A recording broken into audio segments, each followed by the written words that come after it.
last week, which was probably coloured by the sending off, although we were a little bit disappointed with the first goal. Yeah, look, I suppose just talking to Sil there, that the game was it was a typical Clare performance. We started really well and had a lot of wides. If we had taken those wides, we'd have been in a very good position after 10 minutes. As it turned out, I think Kilkenny were probably 5-2 up. We got a goal. We probably played really good hurling after scoring the goal, and then they came back at us again just before half time, as they do. Half time, we had a chat about basically utilising the amount of ball that went into our full forward line. Like, we had an awful lot of ball went into our full forward line in the first half. We didn't convert that. When we went to the wings, Diarmuid, Ryan and Peter had a lot of success, and then we started really well at the start of the second half, tacked on 3 or 4 points, and then they came back again as they do, and we got a goal probably against the run of play. Podge got an excellent goal, and we played brilliant hurling for about 5 or 6 minutes, and that's what I'm saying. We'd be disappointed. We'd be very, very pleased with the quality of the hurling that we did in sports, but we didn't sustain that quality throughout the whole second half.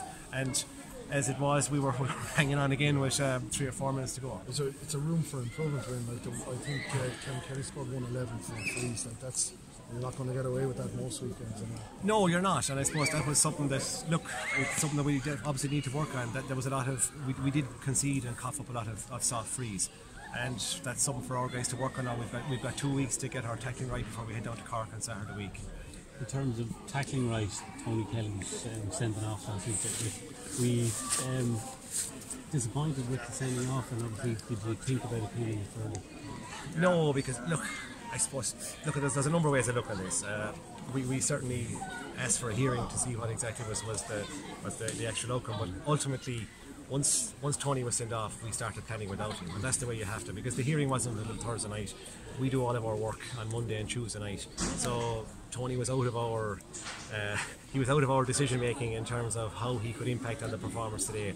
Yeah, you'd obviously ask yourself, will the same level of scrutiny be applied to the tackles as the year progresses? And that's only a natural question that I think the media and everybody will be asking as the year goes on. But ultimately, Tony, we didn't invest too much energy in actually concerning ourselves about Tony sending off, because ultimately we had to put together a preparation plan to perform against Kilkenny here today. Ultimately, do you think it was a deserved red card? Because there is this question about our refs clamping down on head-high challenges and what would be allowed. We've looked back at the video several times. It didn't look like a red to me, I'll be honest with you. I'd be amazed if the same red was given in 3 months' time when we start into the Munster Championship. What does it say though, Gerry, when almost to a man every commentator is defending Tony for saying that he was treated harshly?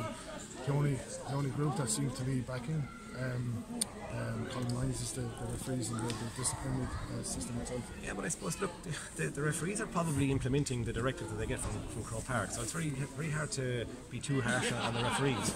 Like, there was, I don't think there are that many head-high challenges in hurling anyway. You saw the game out there today. It was a very hard physical game, but ultimately there wasn't anything to consider a dangerous tackle that merited a red card. Heading to Cork, Gerry, you're heading to Cork now in 2 weeks' time. Will you experiment a bit more? Is it getting harder to pick the team? I wouldn't say we're actually experimenting that much. We're actually picking the team on form. You know, that has always been our mantra, and that's what we'll stick by. You know, because ultimately 3 or 4 guys put their hands up during the Munster League. We gave them an opportunity in Thurles. Some of them took it, some of them didn't. But ultimately they were all back on the field again by the time we finished up here today after 75, 76, 77 minutes.